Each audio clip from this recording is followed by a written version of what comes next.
اگر اس سال کا بھی رمضان دیکھنا ہمارے مقدر میں ہے تو میرے عزیزوں، کسی بڑے مہمان کے آنے کی تیاریاں گھر میں پہلے سے ہونے لگتی ہیں۔ جب آپ کو بتا دیا جائے کہ سال بھر بعد آپ کے رشتہ دار کوئی گھر آنے والے ہیں تو ظاہر سی بات ہے آپ اپنے گھر کو ٹھیک ٹھاک کرنا شروع کرتے ہیں اور پھر سامان سلیقے سے لگانے کی کوششوں میں جٹ جاتے ہیں۔ اگر کوئی آپ کا عزیز آدمی آ رہا ہو تو اس کے لیے تیاریاں الگ سے ہوتی ہیں۔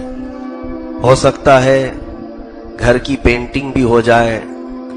گھر کی جو بے ترتیب چیزیں ہیں اسے سلیقے سے لگا دیا جائے، پھر کھانے پینے کے انتظامات بھی کیے جاتے ہیں کہ وہ مہمان آئے تو اس کے لیے ہم پہلے کیا پیش کریں گے، کمرہ متعین کر دیتے ہیں کہ کہاں رہے گا۔ تو یہ ہمارے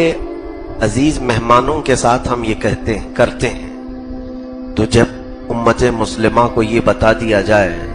کہ تمہاری زندگی میں جو رمضان آتا ہے وہ اللہ کی طرف سے مہمان ہوتا ہے،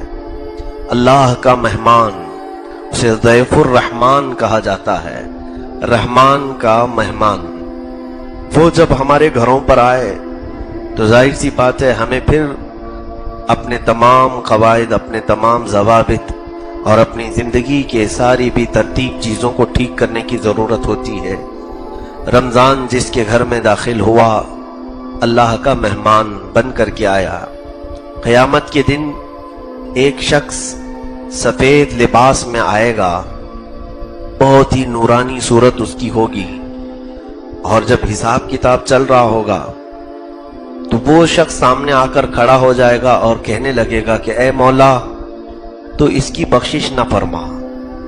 اس کو تو جنت نہ عطا کر۔ تو وہ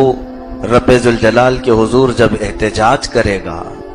اللہ رب العزت اس سے پوچھے گا کہ اس کے خلاف تو کیوں کھڑا ہے؟ تو وہ کہے گا کہ مولا میں اس کے گھر مہمان بن کر کے گیا تھا، لیکن اس نے میری کوئی خاطر مدارات نہیں کی، میرے ساتھ نہ محبت کا سلوک کیا، نہ مجھے اس نے کچھ پوچھا۔ تو بندہ کہے گا کہ اے بندے تو جھوٹ تو نہیں بول رہا ہے، پوری زندگی میں کبھی میں نے تجھے اپنے گھر آتے دیکھا تو نہیں، کبھی میں نے دیکھا نہیں کہ تو مہمان بن کر میرے گھر آیا تھا، تو ہے کون جو میرے خلاف مقدمہ کیا ہے؟ تو اللہ رب العزت خود فرمائے گا اے بندے یہ جھوٹ نہیں بولتا، یہ ماہ رمضان ہے، آج اسے شکل دی گئی ہے، یہ خوبصورت حسین نوجوان کی شکل میں جو آج آیا ہے یہ میری طرف سے تیرے گھر بھیجا جاتا تھا ہر سال، اور اس نے تیرے خلاف آج مقدمہ کیا۔ قسم رب ذوالجلال کی،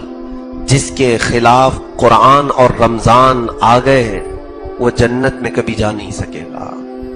بلکہ فرمایا گیا کہ جنت کی خوشبو بھی اسے قریب سے نہیں گزاری جائے گی۔ میرے عزیزوں، رمضان اور قرآن جس کے مقابل میں آ گئے، جس کے خلاف مقدمہ کر گئے تو پھر اس کے لیے ٹھکانہ دوزخی بننا ہے۔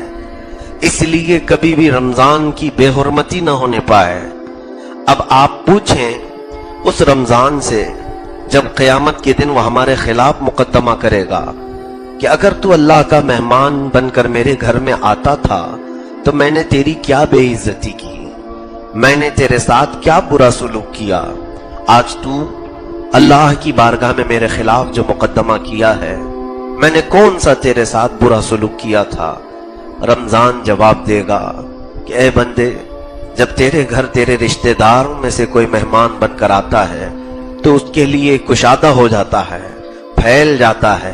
گھر صاف کرنے لگتا ہے، بے ترتیب چیزوں کو ترتیب دیتا ہے، لیکن جب میں آیا تو تیرے گھر میں برائیاں ویسی کی ویسی تھیں، تیرے گھر کے اندر ناچ گانے تو ویسی ہی تھے، تیرے گھر کے اندر دن میں کھانا پینا ویسی ہی جاری تھا، تیرے گھر کے اندر رات میں گانے بجانے کے ساتھ قرآن کو بند کر کے لہو و لعب فضول واہیات میں بیٹھنا ویسی ہی تھا۔ کیا تیرے گھر تیرا رشتہ دار مہمان بن کر آتا ہے، کیا تو اپنے گھر کی زمین کبھی صاف نہیں کرتا، کچرا ویسی پڑا رہتا ہے؟ تو یہ رمضان کی حجت ہے جو ہمارے ساتھ ہوگی، رمضان کا